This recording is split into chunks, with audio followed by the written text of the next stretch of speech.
Welcome to B A Karekar YouTube channel. दोस्तों, आप सभी का स्वागत है आपके अपने YouTube channel B A Karekar में। दोस्तों, आज के वीडियो में हम लोग बात करेंगे सामाजिक स्तरीकरण के बारे में। एक टॉपिक है जो कि समाज शास्त्र के अंतर्गत हम लोग पढ़ते हैं जनरली। और समाज शास्त्र एक ऐसा विषय है जो कि व्यवहारिक विषय की संज्ञा में हम लोग उसकी गणना करते हैं। अब व्यवहारिक विषय क्या होता है? व्यवहारिक विषय ऐसे हमारे दैनिक जीवन में जो चीजें घटित हो रही हैं उन्हीं का अध्ययन करना ही क्या बोला जाता है? व्यवहारिक विषय बोला जाता है उसको। जैसे भूगोल भी कुछ व्यवहारिक होता है, इतिहास को भी हम थोड़ा बहुत व्यवहारिक मान सकते हैं। और जो फिजिक्स है आपकी, इसको भी कुछ व्यवहारिक है, ये बहुत थोड़ा सा व्यवहारिक है। और इसी प्रकार से जो है आपका ये समाज शास्त्र जो हो गया, शिक्षा शास्त्र हो गया, ये सब थोड़े थोड़े व्यवहारिक है। लेकिन इन सभी में जो सोशियोलॉजी जो सब्जेक्ट है, मतलब जो विषय वस्तु है इसकी, समाज शास्त्र की, ये जो है एक व्यवहारिक ज्ञान है। ये समाज, समुदाय, संस्था, समिति, आसपास के क्षेत्र, परिस्थिति क्या होती है, भूमिका क्या होती है, एंड बहुत सारी इसी प्रकार के फैक्ट्स होते हैं जो कि इसमें पूछे जाते हैं। गांव की परिभाषा आपसे कभी पूछ ली जाती है, कभी नगर की अवधारणा पूछी जाती है, कभी अर्धनगरीय ग्राम के बारे में चर्चा करनी होती है, तो कभी रेखीय ग्राम, कभी वृत्तीय ग्राम के बारे में पूछा जाता है जनरली हम लोगों से। तो वही सब्जेक्ट आज हम चर्चा करने वाले हैं। और ये आपके सामने पहली बार होगा कि बोर्ड पे मैं सोशियोलॉजी पढ़ाने आया हूँ। और सोशियोलॉजी आपको एकदम से इतना अच्छे से समझ में आएगा इस वीडियो को देखने के बाद। तो ध्यान से पूरी वीडियो देखिएगा दोस्तों, वीडियो को स्किप नहीं करना है आपको, पूरी की पूरी वीडियो देख लेनी है। मैं गारंटी लेता हूं उसके बाद में सामाजिक स्तरीकरण से अगर कोई भी क्वेश्चन, चाहे वो बहुविकल्पीय फॉर्म में पूछा जा रहा हो, चाहे लघुत्तरीय फॉर्म में पूछा जा रहा हो, और चाहे विस्तृत उत्तरीय फॉर्म में क्यों ना पूछा जा रहा हो, सभी के सभी प्रश्न के उत्तर जो है इस वीडियो को देखने के माध्यम से सामाजिक स्तरीकरण टॉपिक से रिलेटेड जितने भी क्वेश्चंस होंगे सब आपके आप जो है क्या होंगे, क्लियर होंगे, सब आपके क्रैक हो जाएंगे। तो दोस्तों देखते रहिए हमारे साथ। तो आज बात करते हैं हम सामाजिक स्तरीकरण। थोड़ा ओवरव्यू देना अति आवश्यक था, इसीलिए हमने ओवरव्यू दिया। देखिए, सामाजिक, एक मिनट, दिखाई नहीं पड़ रहा होगा शायद आपको, यहां से नीचे देखिए, सामाजिक स्तरीकरण, सामाजिक स्तरीकरण, इसके लिए जो जनरली हिंदी का ये शब्द है सामाजिक स्तरीकरण। अब सामाजिक स्तरीकरण को हिंदी में इसकी मीनिंग समझ लेते हैं 2 मिनट के अंदर, उसके बाद में इसकी डेफिनेशन की ओर हम आगे बढ़ेंगे। देखिए देखिए सामाजिक जो शब्द है, ये समाज जो होता है इसी का एक भाग होता है। देखिए, समाज जो होता है, समाज में घटित होने वाली जो क्रियाएं हैं, जो प्रक्रियाएं हैं, उसको सामाजिक तौर पे देखा जाता है। जैसे समाज से ही सामाजिक शब्द की उत्पत्ति हुई है, तो इसमें इक जो है, ओई क्या इक लगा करके ये जो है आपका क्या है, प्रत्यय के तौर पे काम करता है। तो समाज में जो है इक लगा करके, यहाँ पे बड़ी की मात्रा लगा करके, और यहाँ पे जो है बड़ा मात्रा हो जाता है, तो ये लगा करके सामाजिक बनता है। समाज मतलब समाज में घटित होने वाली चीजें होती है सामाजिक मीन्स, या फिर सामाजिक मीन्स होता है सोशल। आपका एक तरीके से सोच सकते हो, इंग्लिश का शब्द इसके लिए सोशल यूज किया जाता है। स्तरीकरण मीन्स होता है क्या, क्रमबद्धता। क्रमबद्धता मीन्स एक सीरियल वाइज आप जिसको बोल सकते हो, एक सीरियल से किसी चीज को, किसी पर्टिकुलर जो है वस्तु को, पर्टिकुलर जो है मनुष्य को, क्या एक निश्चित जो है कैटेगरी में रखना, इसको क्या बोला जाता है, स्तरीकरण। मतलब इसका मतलब होता है क्या, इसका मतलब होता है स्टार्टिफिकेशन। क्या, स्टार्टिफिकेशन। तो स्टार्टिफिकेशन, देखिए स्टार्टिफिकेशन क्या होता है, और वो भी सोशल स्टार्टिफिकेशन। ठीक, तो इसके लिए जो जनरली इंग्लिश का शब्द है वो यूज होता है सोशल स्टार्टिफिकेशन। सोशल स्टार्टिफिकेशन, इसके लिए जो है शब्द यूज होता है, जो है इंग्लिश वाला शब्द। अब देखिए, सामाजिक स्तरीकरण एक सिंपल भाषा में अपने हिसाब से अगर जो परिभाषा बताई जाए उसके अकॉर्डिंग अगर इसकी परिभाषा समझते हैं, तो परिभाषा होती है कि सामाजिक स्तरीकरण वह प्रक्रिया है, सामाजिक स्तरीकरण वह प्रक्रिया है जिसके अंतर्गत क्या होता है, किसी समाज में क्रमबद्धता को सूचित किया जाता है, क्रमबद्धता की ओर इंगित किया जाता है। मतलब किसी समाज में उच्चता से निम्नता या निम्नता से उच्चता की ओर व्यक्तियों का बटा होना, समूहों का बटा होना क्या कहलाता है, उसी को जो है सामाजिक स्तरीकरण बोल देते हैं। जैसे एक उदाहरण के तौर पर आप समझिए, जैसे भारत का, मान लिया भारत एक समाज है, भारत देश जो है एक समाज के तौर पर हम ले लेते हैं। अब इस समाज में बहुत सारे राज्य हैं, जैसे यूपी हो गया, एमपी हो गया, महाराष्ट्र हो गया, और भी बहुत सारे जो है राज्य है, पूर्वोत्तर के राज्य हैं, दक्षिण के राज्य हैं। बहुत सारे राज्य हैं, उन राज्यों को ले लेते हैं। तो क्या होता है, एक छोटे छोटे मान लीजिए एक समूह हो गए, इसके अंतर्गत इस भारत समाज के अंतर्गत छोटे छोटे जो राज्य हैं, ये जो राज्य है वो छोटे छोटे क्या हो गए, समूह हो गए। अब इन समूहों का कुछ नियम अलग है। जैसे अभी मैं जो है कुछ, जैसे यूरिया की बात कर लो तो किसी राज्य में यूरिया का अलग भाव है, किसी राज्य में यूरिया का अलग भाव है, किसी में जो है पेट्रोल अलग भाव में मिल रहा है, किसी राज्य में अलग भाव में मिल रहा है। तो ये जो है एक डिनोट करता है कि किसी समाज में जो आपका जो है जो सोशल स्ट्रैटिफिकेशन होगा, सामाजिक स्तरीकरण होगा, वो अलग अलग होगा। तो हर एक समाज में अलग अलग तरीके से हो सकता है प्रत्येक समाज में एक ही सामाजिक स्तरीकरण के तौर पर जो है उसको इकट्ठा किया गया हो, लेकिन क्या होता है, प्रत्येक समय समाज में कुछ ना कुछ भिन्नताएं अवश्य देखने को मिलती हैं, देखा जाए तो। ठीक, तो देखिए वही जो ये होता है स्ट्रैटिफिकेशन, स्तरीकरण जो होता है, तो विभिन्न समाजों में क्या होता है, अलग अलग तरीके से लोग जीवन का निर्वहन करते हैं, और उस जीवन को निर्वहन करने हेतु क्या किया जाता है, समाज में क्रमबद्धता सेट करी जाती है कि कोई व्यक्ति क्या है, मान लिया कोई व्यक्ति, जैसे भारत हमने एक समाज माना था, राज्य को उसको जो है क्या माना, छोटे छोटे समूह माना था।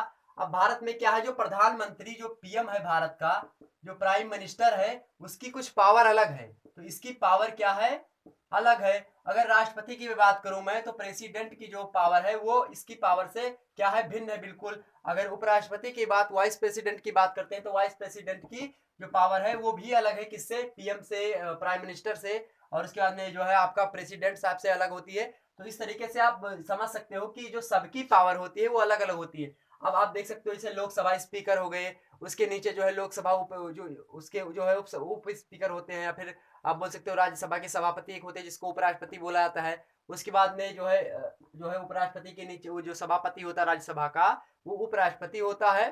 ठीक है, अनुच्छेद 97 के अकॉर्डिंग जो उसको वेतन मिलता है, वो उपराष्ट्रपति होने का जो है मिलता है, नहीं मिलता, उसको राज्यसभा का सभापति होने का मिलता है। ठीक, तो वही बात यहाँ पे इसे अब जो है उप सभापति होते हैं। तो अलग तरीके से किसी में से मान लिया पुलिस को देख लीजिए, तो कोई एसओ होता है, कोई एसपी होता है, कोई दरोगा होता है, कोई जो है सब इंस्पेक्टर होता है, इस तरीके से जो है कैटेगराइज किया जाता है।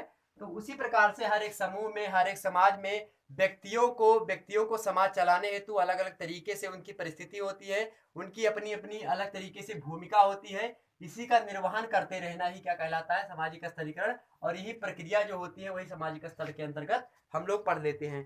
प्रक्रिया कौन सी होती है, यही प्रक्रिया होती है, कौन सी, जो प्रक्रिया आपको यहाँ पे बताई गई अभी तक, कि जो है एक व्यक्ति की अपनी समाज में कुछ ना कुछ जो है आपकी उसकी भूमिका होती है, उसके हिसाब से उसकी परिस्थिति डिनोट करी जाती है, और उसको जैसे समाज का मुखिया कोई हो गया, बहुत सारी चीजें हैं, कोई प्रधान होता है, कोई मुखिया होता है, कोई जो है ग्राम का जो है बड़े हिसाब से पैसे उसके पास ज्यादा, उसके अकॉर्डिंग उसको दे दिया गया।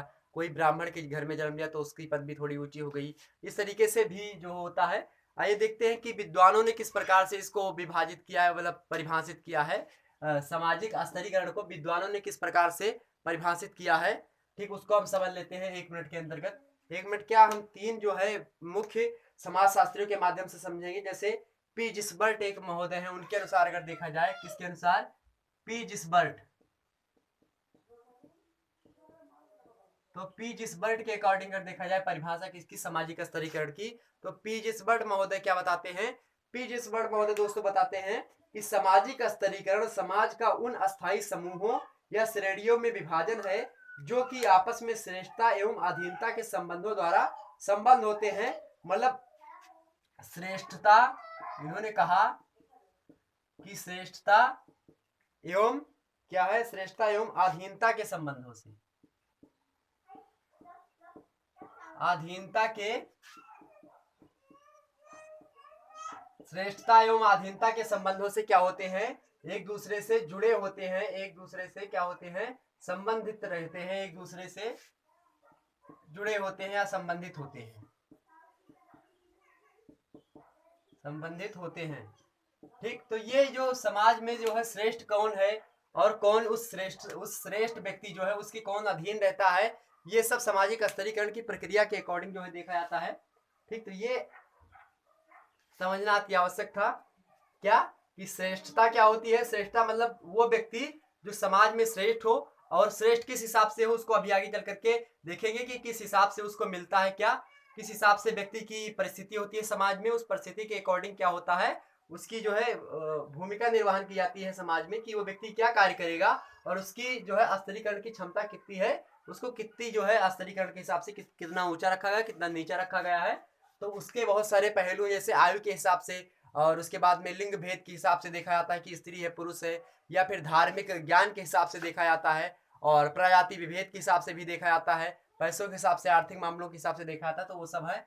तो इनके अकॉर्डिंग क्या होता है, पीजिसबर्ड के महोदय के अनुसार श्रेष्ठता और अधीनता के संबंधों से एक दूसरे से क्या होते हैं, जुड़े होते हैं। कौन व्यक्ति जो होते हैं, कोई व्यक्ति श्रेष्ठ होता है और कोई व्यक्ति उन श्रेष्ठ व्यक्तियों के अधीन होता है, और इन्हीं दोनों के बीच का जो इंटर रिलेशनशिप है, अंतर संबंध है इन दोनों के बीच का, उसी संबंधों के द्वारा क्या होते हैं, संबंधित होते हैं, और ये प्रक्रिया जो होती है सामाजिक स्तरीकरण कहलाती है। ठीक। दूसरे व्यक्ति दोस्तों कौन है, तो दूसरे व्यक्ति आपके हैं रेमंड मूरे। ठीक, कौन है, रेमंड मूरे, ध्यान रखिएगा। तो रेमंड मूरे के अकॉर्डिंग जो है इन्होंने सामाजिक स्तरीकरण की परिभाषा दी कि स्तरीकरण उच्चतर एवं निम्नतर सामाजिक इकाइयों में समाज का क्षैतिज विभाजन है। क्या, उच्चतर एवं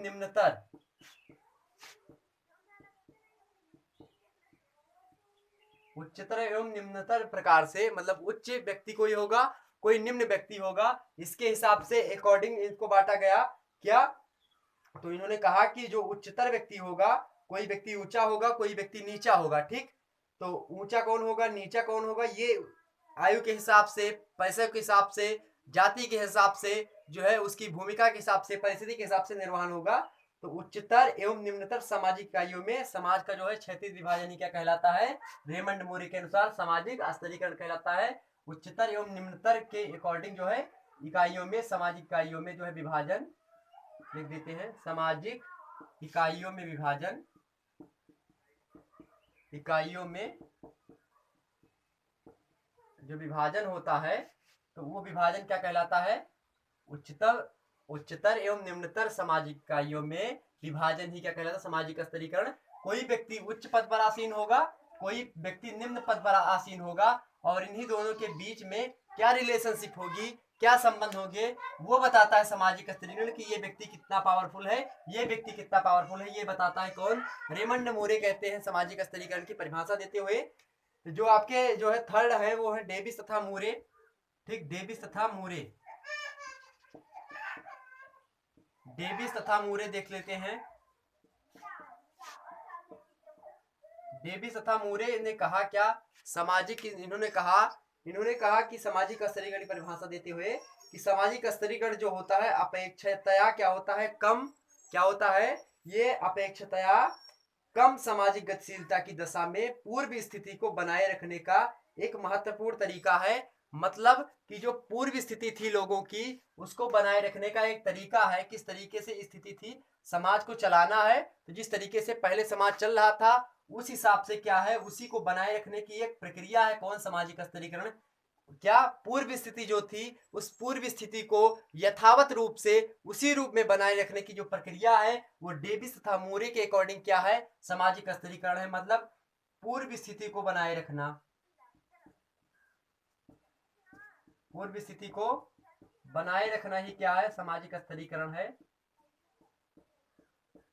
किसके अकॉर्डिंग, तो इसके डेविस तथा मूरे के अकॉर्डिंग। ठीक, यहां तक बात आपके समझ में आएगी। 3 समाजशास्त्रियों एवं विद्वानों के अनुसार हमने समझा कि सामाजिक स्तरीकरण क्या होता है। ठीक, उसके हिसाब से, और एक आगबर्न और निमकाब भी हैं, उनके हिसाब से भी देख लेंगे हम। तो उनके हिसाब से भी देख लेते हैं 1 मिनट के अंतर्गत कि आगबर्न एवं निमकाब महोदय क्या बोलते हैं इसके अकॉर्डिंग। इसके बाद में डेविस तथा मूरे के बाद जो है कौन बोलते हैं, आगबर्न निमकाब बताते हैं सामाजिक स्तरीकरण की परिभाषा। ठीक, आगबर्न निमकाब कुछ कहते नहीं, वैसे इन्होंने कहा कि सामाजिक स्तरीकरण जो वो प्रक्रिया होती है जिसे व्यक्ति और समूह एक स्थिर स्थिति की क्रमबद्धता में विभाजित किए जाते हैं। मतलब व्यक्ति जो होता है वो, और जो समाज होता है वो, एक स्थिति जो होती है वो स्थिति इनकी कैसी होती है, स्थिर स्थिति होती है। एक स्थिर स्थिति, स्थिर समाज जो होता है और एक व्यक्ति के बीच में जो है समन्वयात्मक रूप से जो है स्थापित हो, एक समन्वयात्मक रूप से एक दूसरे की प्रक्रिया क्या होती है, स्थापित होती है। व्यक्ति और समूह एक स्थिर स्थिति की क्रमबद्धता में क्या होते हैं, बटे हुए होते हैं, विभाजित हुए होते हैं। यही बात बताई आगे बढ़ने में आपने, तो ध्यान रखिएगा इस बात को। आइए देख लेते हैं और कुछ आगे टॉपिक जो है उसके आगे हम बात करते हैं सामाजिक स्थिरीकरण के प्रमुख आधार और किस तरीके से बांटे जाते हैं। तो सामाजिक स्थिरीकरण के प्रमुख आधार,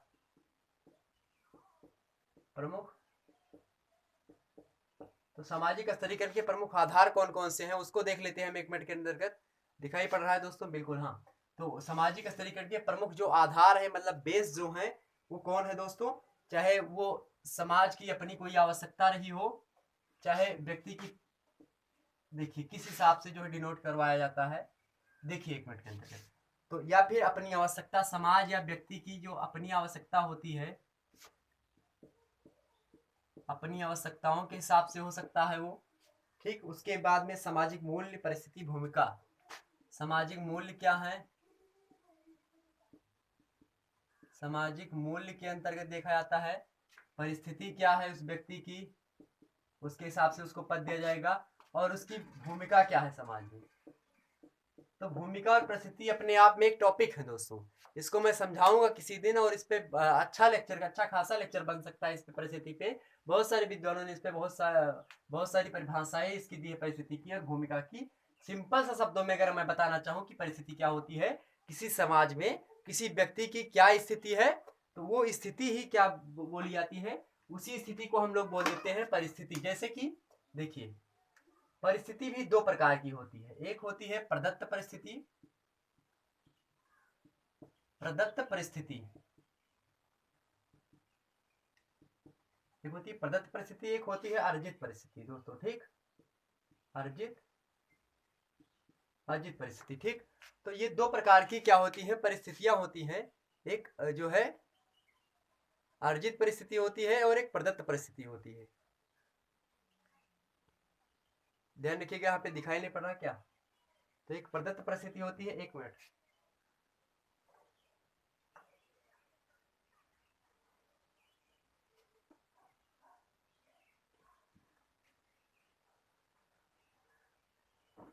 चलिए, एक अर्जित परिस्थिति होती है, एक प्रदत्त परिस्थिति होती है।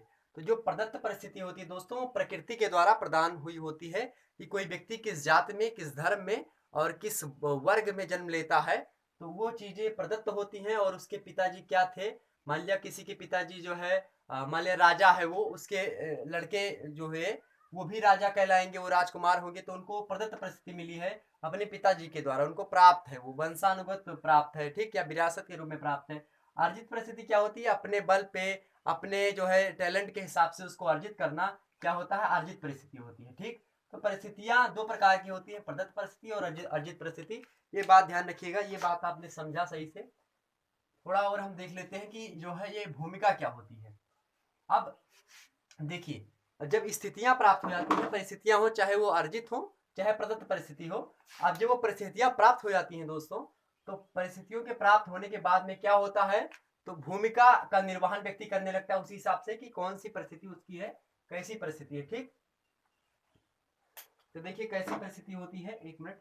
हाँ, तो भूमिका, अब जैसे परिस्थिति मान लिया कोई राजा का बच्चा है, राजा का लड़का है, तो राजा के लड़के क्या होंगे, राजकुमार होंगे। तो राजकुमार को क्या कार्य करना चाहिए, उस कार्य का निर्वहन किस तरीके से करना है, वो उसकी भूमिका होती है। कि वो उसकी भूमिका क्या होगी, इसे आप पुस्तक पढ़ते हो तो पुस्तक में पहले क्या होता है, भूमिका होती है कि उसकी पुस्तक की क्या भूमिका है, भूमिका पहले आपको पढ़ना होता है। तो भूमिका पढ़ने के बाद में आप क्या करते हो, जो है पाठ्यक्रम मिलता है, पाठ्यक्रम पढ़ते हो, उसके बाद में बहुत अनुक्रमणिका होती है, वो सारी चीजें पढ़ते हो। तो भूमिका क्या होती है, परिस्थिति के द्वारा किसी व्यक्ति को प्राप्त जो चीजें होती है, प्राप्त स्थिति होती है, चाहे वो प्रदत्त हो चाहे अर्जित हो, तो वो चीजें जो प्राप्त होती हैं उसका निर्वहन किस तरीके से होगा, उसका निर्वहन करने की जो प्रक्रिया होगी, वो जो निर्वहन करने की जो मेथड होगा उसका, वही भूमिका कहलाएगी। उस व्यक्ति की क्या भूमिका है, उसकी स्थिति पर निर्भर करता है, उसकी स्थिति कैसी है। जैसी उसकी स्थिति होगी या परिस्थिति होगी, ठीक उसी प्रकार से उसकी भूमिका होगी। जैसे उसकी कंडीशंस होगी उसी प्रकार से उसकी भूमिका सुनिश्चित की जाएगी दोस्तों। तो ये रहा स्थिति और भूमिका क्या होती है, तो ये बात आपने समझा। तो इसके हिसाब से कि उस व्यक्ति की परिस्थिति क्या है, मान लिया कोई राजा का लड़का है और वो राजा का लड़का क्या है, परिस्थिति के हिसाब से राजकुमार है, तो उसको सामाजिक स्तरीकरण जब करा जाएगा तो उसकी परिस्थिति, क्योंकि वो राजा का लड़का है इसलिए स्तरीकरण में क्या होगा, उसका स्थान जो होगा राजा के लड़के का वो फर्स्ट पे आएगा। ठीक, कोई ब्राह्मण का लड़का है मान लिया, उसको सेकंड पे या फिर फर्स्ट पे उसको रख दिया जाए या फिर उसके बराबर ही रख दिया जाए।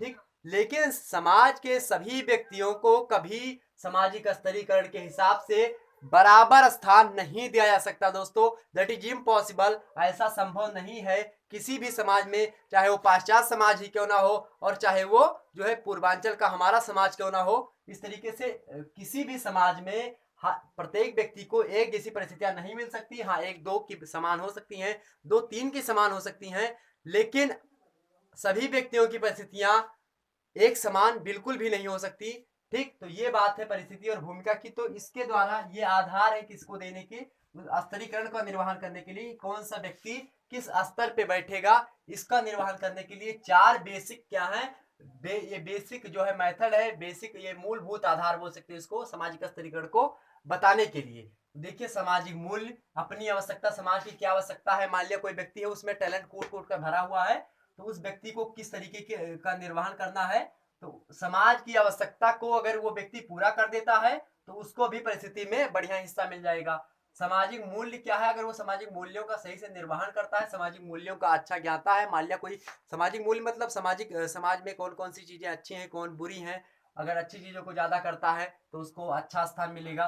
परिस्थिति क्या है उसकी, ठीक, उसके हिसाब से उसको निर्वहन मिलेगा कि राजा का बच्चा है कि ब्राह्मण का बच्चा है कि एक श्रमिक का बच्चा है, किसान का बच्चा है। ठीक, भूमिका क्या होती है, भूमिका क्या होती है इसके अकॉर्डिंग ये बताया जाएगा कि भूमिका उसकी क्या है, कैसी, जैसे राजा का बच्चा है अगर वो राजकाज नहीं सही से कर पा रहा है तो उसकी भूमिका गड़बड़ है, तो उसके हिसाब से सामाजिक स्तरीकरण में उसका जो स्थान होगा, उसका जो क्रम होगा वो नीचा हो जाएगा। मान लिया इस पे उसको 1 नंबर पे बैठना था, वो 3 नंबर पे या 4 नंबर पे आके बैठ जाएगा। ठीक, ये होती है क्या, परिस्थिति या भूमिका। ठीक, तो ध्यान में रखिएगा परिस्थिति क्या होती है और भूमिका क्या होती है। ठीक, आइए और देख लेते हैं हम अगला की जो है इसके हिसाब से, एक मिनट मिटा दे इसको। तो अब हम देख लेते हैं कि किस आधार पर, तो ये मूलभूत आधार थे, अब इसके कुछ और आधार हैं जिसके हिसाब से जो है डिनोट किया जाता है कि किसको किस हिसाब से स्तरीकरण किया जाएगा। ठीक, किसका स्तर कितना होगा समाज में, वो किसके आधार पर होता है आखिरकार, जैसे किस आधार पर होता है, वर्ग के आधार पर होता है, जाति के आधार पर होता है, लिंग के आधार पर होता है, किसके आधार पर होता है उसको समझ लेते हैं थोड़ा। ठीक, तो उसको समझ लेते हैं दोस्तों। देखिए, तो प्रमुख आधार ये मुख्य, चलिए इसी में देख लेते हैं हम। यहाँ तक आपको दिखाई पड़ रहा होगा दोस्तों, हाँ बिल्कुल। देखिए, पहले की मैं अगर बात करूं तो पहला आपका हो जाता है आयु। आयु कितनी है व्यक्ति की, आयु के हिसाब से डिनोट करवाया जाता है। आयु मींस एज, आयु मींस एज। अब एज के हिसाब से भारतीय समाज की मैं बात करूं तो भारतीय समाज में क्या होता है, एज का डिफरेंस जो होता है वो बहुत इंपॉर्टेंट होता है। कैसे, जैसे कि कोई व्यक्ति अगर 18 साल के बाद जो है वयस्क प्राप्त होता है, उसको वोट देने का अधिकार, मताधिकार प्राप्त होता है, तो कुछ सोच समझ करके जो है हमारे मताधिकार जो आयोग था उसके अनुसार जो है किया गया, चुनाव आयोग के अनुसार, तो वो सारी चीजें हैं। तो एज अगर उसकी छोटी है तो उसको कम परिस्थिति में हिस्सा दिया जाएगा, मतलब उसको नीचे रखा जाएगा परिस्थिति के, वो सॉरी स्तरीकरण के हिसाब से। उसका स्थान मान लिया स्तरीकरण ये है फर्स्ट, सेकंड, थर्ड, फोर्थ, इस तरीके से, तो उसको फोर्थ पे रखा जाएगा 16 वर्ष वाले को, 18 वाले को जो है 3 पे, एंड 20 वर्ष वालों को 2 पे, एंड 22 वर्ष का जो है या फिर उससे ऊपर का है उसको फर्स्ट पे रख दिया जाएगा। इस तरीके से एक मैं वो समझा रहा हूँ, एक समझाने के लिए इसको बताया हमने, इसको मतलब इसको आपको लिखना नहीं, एक समझ के लिए मतलब बताया। ठीक, तो एज के हिसाब से हो सकता है स्तरीकरण किया जाए। ठीक, दूसरा आपका होता है दोस्तों, दूसरा क्या बोल सकते हो आप, दूसरा बोल सकते हो कि लिंग भेद, सेक्स डिफरेंस के हिसाब से। तो लिंग भेद, लिंग भेद के हिसाब से देखते हो, आयु के हिसाब से। जैसे देखिए, भारत का जो प्रधानमंत्री होता है, भारत का जो राष्ट्रपति मान लीजिए, राष्ट्रपति जो होगा उसकी आयु जो होती है वो 35 वर्ष से क्या होनी, कम नहीं होनी चाहिए, कम नहीं होनी चाहिए।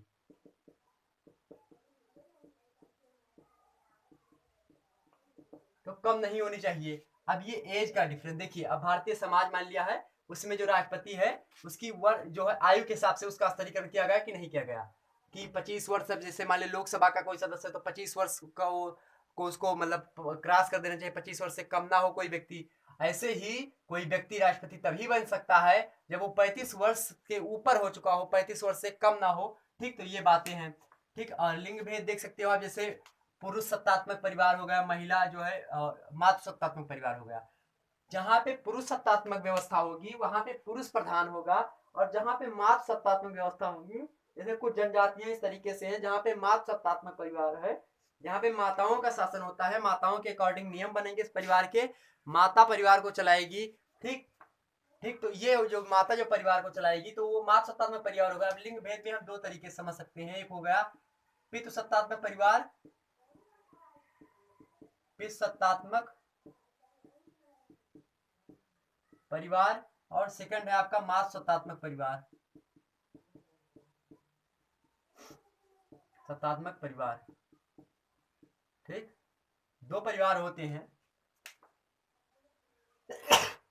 सॉरी, तो पितृ सत्तात्मक परिवार एंड मातृ सत्तात्मक परिवार होते हैं। जो पिता वाला परिवार है तो इसमें पिता क्या करेगा, जो पिता होगा वो क्या होगा, प्रधान होगा, घर चलाने का योग, मतलब सारा जो खर्चा होगा पिता देखेगा, और इसमें माता देखेगी। अब देखिए लिंग भेद, अब पितृ सत्तात्मक परिवार में पिता का जो स्थान, मतलब जो पुरुष होंगे उनका स्थान ऊंचा होगा स्तरीकरण के हिसाब से, और जो मातृ सत्तात्मक परिवार होगा उसमें माता का स्थान जो है ऊंचा होगा। हालांकि भारतीय समाज की बात करूं तो पितृ सत्तात्मक जो है व्यवस्था है भारतीय समाज में, यहाँ पे जो है पिता सर्वे सर्वा होता है, और कुछ जनजातियां ऐसी है भारतीय समाज की मैं बात करूं तो वहां पे मातृ सत्तात्मक व्यवस्था है जहाँ पे माता के हाथ में सत्ता होती है परिवार की। ठीक, तो ये आप समझ चुके होंगे कि क्या होता है पितृ सत्तात्मक परिवार, क्या होता है मातृ सत्तात्मक परिवार। ये समझा आप लोगों ने, बिल्कुल सही समझ सकते हैं, बिल्कुल सही। ठीक, तो आप समझ सके हैं, तो इस हिसाब से जो है कौन व्यक्ति मेल है कौन फीमेल है इसके अकॉर्डिंग जो है करवाया जाता है। एंड थर्ड आप देख सकते हो, थर्ड में आप देख सकते हो दोस्तों क्या, तो थर्ड में आप बोल सकते हो संपत्ति के हिसाब से, प्रॉपर्टी कितनी किस व्यक्ति की है, तो संपत्ति, संपत्ति, तो प्रॉपर्टी कितनी किस व्यक्ति की है उसको मायने रख करके जो है सारी चीजें करवाई जाती है। ठीक, तो प्रॉपर्टी के हिसाब से जैसे कोई व्यक्ति के पास बहुत धन है, साहूकार है, बहुत धन है उसके पास, तो उसकी स्थिति भी रखना अनिवार्य है, क्योंकि समाज को चलाना है तो उसकी उसकी भी जरूरत कहीं ना कहीं पे पड़ेगी, पैसों की जरूरत के लिए इसको एक उचित स्थान देना पड़ेगा। ठीक, तो इसीलिए जो है संपत्ति भी एक अच्छा जो है अच्छी तरीके से इसको सामाजिक स्तरीकरण को डिफाइन करने में कार्य करती है। ठीक, ये समझ लीजिए। चौथा जो होता है दोस्तों, चौथे की मैं बात करूं तो चौथा आपका एक कैटेगरी होती है धार्मिक ज्ञान। ठीक, धार्मिक ज्ञान, एक पहले ये यहाँ पे संपत्ति में एक बात बता दूं, एक आपने सुना होगा वर्ग क्या होता है, तो जो पाश्चात्य सभ्यता है, जैसे पाश्चात्य देश है, फ्रांस हो गया, स्पेन हो गया, तो उन सब में क्या है वर्ग संघर्षों का इतिहास रहा है।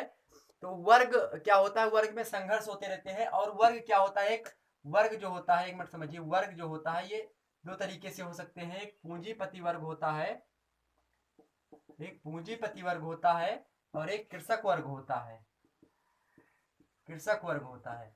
चाहे इसी को बोल सकते हो आप पहले जो है एक जो है बोल सकते हो इसको आप पूंजीपति वर्ग को अभिजात वर्ग बोल सकते हो। ठीक, अभिजात वर्ग की अवधारणा, अभिजात वर्ग। ठीक है, और ये जो है कृषक या गरीब, या फिर एक बोल सकते हो एक निचला वर्ग या दास वर्ग बोल सकते हो इसको। ठीक, तो ये वर्ग होते हैं। अब जो पूंजीपति वर्ग होगा, अभिजात वर्ग होगा, उसकी जो उसका स्तरीकरण किया जाएगा तो उसको स्तरीकरण में जो है ऊंचा स्थान मिलेगा, और जो ये कृषक वर्ग होगा इनका जो स्थान होगा वो नीचा होगा, इनका स्थान क्या होगा, ऊपर होगा, पूंजीपति वर्गों का और कृषक वर्गों का स्थान नीचे होगा। तो इस तरीके से इनके पास पैसा ज्यादा था, इनके पास पैसा कम था, इसके द्वारा क्या होगा, इनका आधिपत्य क्या होता है इन पे हो जाता है पाश्चात्य में। तो वहां पे जो है वर्ग व्यवस्था चलती है, जैसे जो है यूरोप वगैरह में आप देखोगे तो वहां पे वर्ग व्यवस्था चलती है। अपने यहाँ क्या चलती है, जात व्यवस्था चलती है, और जात व्यवस्था में आपको पता होगा क्षत्रिय, सॉरी ब्राह्मण, क्षत्रिय, शूद्र एंड वैश्य, इस तरीके से डिवाइड है। सबसे ऊपर आपके ब्राह्मण, दूसरे नंबर पे क्षत्रिय, तीसरे पे आपके वैश्य, और चौथे पे जो है आपके शूद्र होते हैं। ब्राह्मणो मुखामासीद बाहुराजान्या कृतः उरुतदस्यद वैश्याः पादाभ्याम शूद्रो अजायतः। ये श्लोक प्रचलित है किसके लिए, जो है जाति व्यवस्था के अकॉर्डिंग जो है ये चीजें कही गई हैं।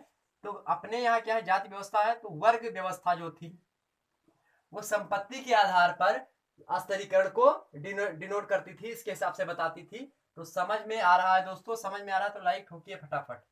ठीक, अब देखिए यहाँ पे जो बताया गया है कि ये ज्ञान क्या है, धार्मिक ज्ञान मतलब रिलीजियस नॉलेज कितना किसके पास होगा, रिलीजियस नॉलेज के हिसाब से जो है ये बांटा जाएगा।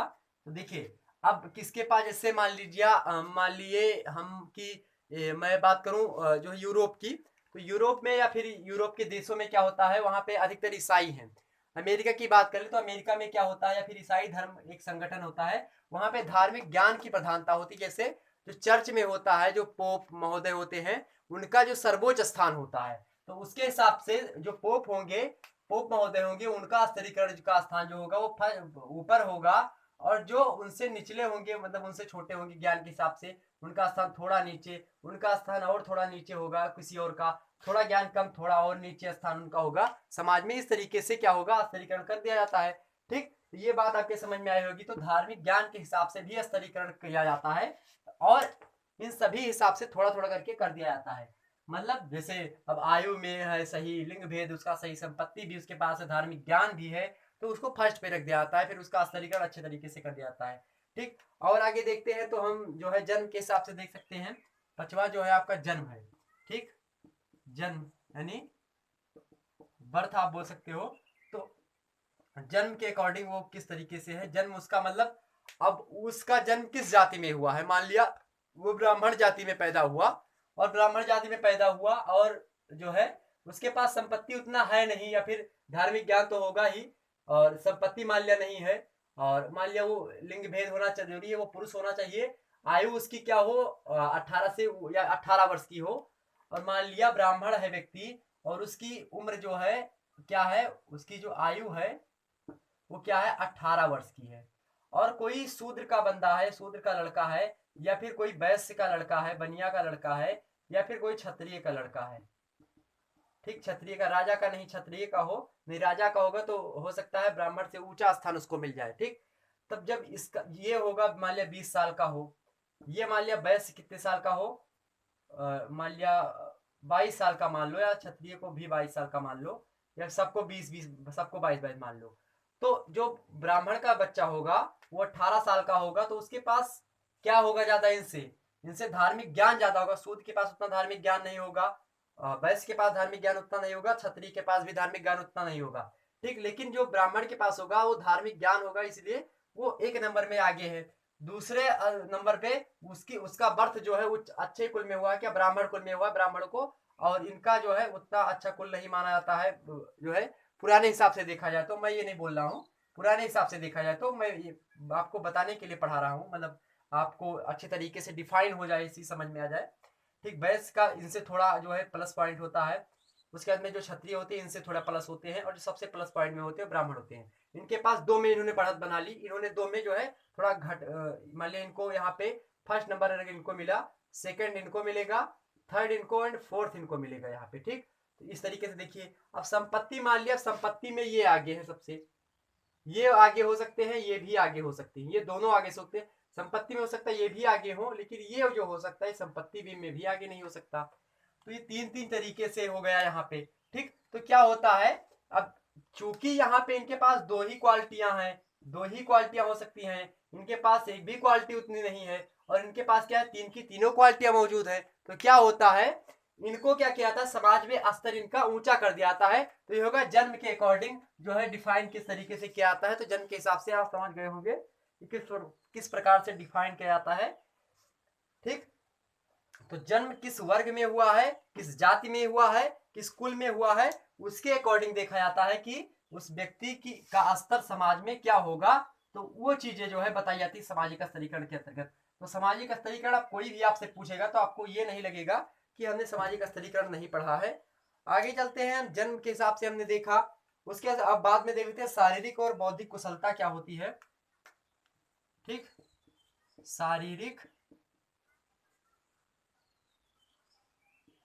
शारीरिक एंड और बौद्धिक कुशलता, बौद्धिक कुशलता इसका मतलब होता है फिजिकल एंड, जो फिजिकल वो हो, और जो है मेंटली वो क्या हो, कुशल हो, अच्छा हो। वो दोनों तरीके से पता चलता हो उसको कि फिजिकली भी अच्छा है, मेंटली भी अच्छा है, तो क्या होगा, उसको परिस्थिति में भाग मिलेगा, मतलब उसका स्तरीकरण ऊंचा होगा, उसका स्तर समाज में ऊंचा होगा। ठीक, अब मैं बात करूं जो एक और बता देते हैं, उसके बाद में मैं इसका डिफाइन करता हूं कि किस तरीके से कौन अब चल रहा है कौन नहीं चल रहा है। और एक सेकंड जो 7 नंबर पे आपका जो है लास्ट है, वो क्या है, प्रजाति विभेद। प्रजाति विभेद, मान लीजिए अमेरिका है, अमेरिका में एक नीग्रो प्रजाति होती है, तो नीग्रो प्रजाति जो है दोस्तों, उसका स्थान वहां के निवासियों इतना नहीं उनको स्तर दिया जाता जितना कि जो है वहां के मूल निवासियों को आता है, उतना स्तर जो है नीग्रो प्रजाति को नहीं मिलता है जनरली। तो ये चीजें उसी में बताई गई हैं कि नीग्रो प्रजाति जो होती है उसको उतना उच्च स्तर नहीं प्राप्त होता है जितना उच्च स्तर वहां के मूल निवासियों को प्राप्त होता है, जबकि नीग्रो जो प्रजाति है वो वहीं जाकर के बस गई, अब वहीं उनका जो है विस्तार हुआ, वो वहीं पे अब रहने लगी, तो क्या हुआ, वहां पे उनको उतना जो है उच्च स्तर नहीं मिलता है। ठीक, तो क्यों क्यों नहीं मिलता, क्योंकि सामाजिक दूरी है, सोशल डिस्टेंस इनका ज्यादा है, क्योंकि ये दूसरे प्रजाति के हैं और वहां की प्रजाति कोई दूसरी है, तो इस तरीके से वहां पे उनको नहीं मिल पाता। अब देखते हैं हम कि आजकल जो है क्या सक्सेस है, क्या सही से चल रहा है। ठीक, देखिए यहाँ पे आप देख सकते हो आयु। ठीक, आयु आपने देखा, आयु अब मायने थोड़ा बहुत आयु मायने रखता है, आयु पे हम टिक लगा देते हैं, सही का, आज के अकॉर्डिंग आयु भी ठीक है। लिंग भेद जो है अब उतना नहीं मायने रखता है, संपत्ति मायने रखती थोड़ा बहुत।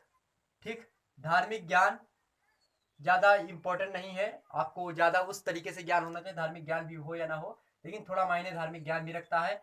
जन्म आपका क्या, जन्म अब जो है लगभग नहीं मान्यता मिलती है, थोड़ा बहुत कि किस कुल में आपका जन्म हुआ, किस जाति में, जो है इस पे जो है कोई बहस अब नहीं है। आप चाहे जिस जाति में जन्म लिए हो, आपको स्तरीकरण के हिसाब से अगर आपके पास क्या है, केवल एक चीज है, शारीरिक और बौद्धिक कुशलता यदि आपके पास है, फिजिकली एंड मेंटली आप कुशल हैं, आप अच्छे हैं, तो आपको समाज में स्तर जो मिलेगा वो एक ऊंचा स्तर मिलेगा, ना कि नीचा स्तर मिलेगा। चाहे आप शूद्र कैटेगरी के हो, चाहे आप वैश्य कैटेगरी के हो, चाहे आप क्षत्रिय के हो, चाहे ब्राह्मण के हो, चाहे आप अभिजात वर्ग के हो, चाहे कुलीन वर्ग के हो, चाहे आप कृषक वर्ग के हो, और चाहे जो है आप पूंजीपति वर्ग के हो। ठीक, चाहे उत्पादक वर्ग के हो, चाहे उपभोक्ता वर्ग के हो, चाहे जिस वर्ग के आप हो, चाहे जिस समाज की मैं बात करूं, तो अब हर एक समाज की मैं बात करूं तो हर एक समाज में शारीरिक और बौद्धिक कुशलता के आधार पर सामाजिक स्तरीकरण समाज में किया जाता है। ये बात रही, आप समझ चुके होंगे ये चीजें। ठीक, सामाजिक स्तरीकरण के प्रमुख आधार क्या है, ये यहाँ पे क्लियर हो चुका है। तो सबसे इंपॉर्टेंट क्या है, शारीरिक और बौद्धिक कुशलता, चाहे क्यों ना प्रजाति का हो, चाहे जनजातीय क्षेत्र से आता हो, उसका वो मायने नहीं रखता। मायने क्या रखता है, मायने संपत्ति भी थोड़ी बहुत, संपत्ति भी मायने उतना नहीं रखती जितना, सबसे ज्यादा अगर मैं फर्स्ट बताना चाहूं तो सबसे नंबर 1 पे है बौद्धिक एवं शारीरिक कुशलता। लेकिन भ्रष्ट देशों में मैं बात करूं इंडिया की, तो इंडिया में जो है संपत्ति भी मायने रखती है, क्योंकि बहुत सारी जगहों पे घूस वगैरह चलते हैं, और भी बहुत सारी चीजें हैं अभी वहां पे लागू हो रही हैं, जैसे जो पुराने रीति रिवाज में रूढ़िवादी समाज में जी रहे हैं, वहां पे सब चीजें सब फॉलो होती है, उसके हिसाब से सामाजिक स्तरीकरण किया जाता है। ठीक, और सामाजिक स्तरीकरण अभी मैं बताऊंगा, इसके जो है बहुत सारे सिद्धांत हैं, अगर उस सिद्धांतों की चर्चा करना चाहें तो कर सकते हैं, लेकिन वीडियो क्या है बहुत लंबी हो जाएगी मुझे लगता है। ठीक, 38 मिनट लगभग हो चुके हैं हमें पढ़ाते हुए, तो हो सकता है आप बोर हो रहे हो, ज़्यादा लंबी वीडियो नहीं जो है लगाते हैं। ठीक, फिर मिलेंगे एक नई वीडियो के साथ, जिसमें हम बताएंगे क्या इसके सिद्धांत क्या है, सामाजिक स्तरीकरण के जो है प्रमुख आधार समझा, उसकी डेफिनेशन समझी, सामाजिक स्तरीकरण का मतलब क्या समझा, स्ट्रैटिफिकेशन क्या होता है, स्ट्रैटिफिकेशन उसकी शुरुआत कैसे हो, फिकेशन जो होता है उसका मतलब होता है करण, और स्ट्रैटि मतलब स्तरीके से रिलेटेड होता है, तो ये चीजें आपने समझा। फिर सत्तात्मक परिवार, महासत्तात्मक परिवार, ये सारी चीजें आपने समझा, जाना क्या होता है सामाजिक स्तरीकरण। अब हम बात करेंगे अगले में कि जो है समाज में वर्ग संघर्षवादी धारा क्या है, मैक्स वेबर का क्या मत है इस पे, उसके बाद में कार्ल मार्क्स का क्या सिद्धांत है इस पे, जो है ये देखेंगे कि सामाजिक स्तरीकरण का क्या सिद्धांत उन्होंने दिया। ठीक, उसके बाद में जो है मैक्स वेबर, कार्ल मार्क्स, ठीक, और बहुत सारे जो है विद्वान हैं उन्होंने किस तरीके से मत दिए हैं, वो सब चर्चा करेंगे। मिलेंगे दोस्तों एक नई वीडियो के साथ, तब तक के लिए जय हिंद जय भारत। इस वीडियो को शेयर कर दीजिए दोस्तों अपने सभी ग्रुप्स वगैरह में। ठीक, मिलेंगे एक नई वीडियो, तब तक के लिए जय हिंद जय भारत।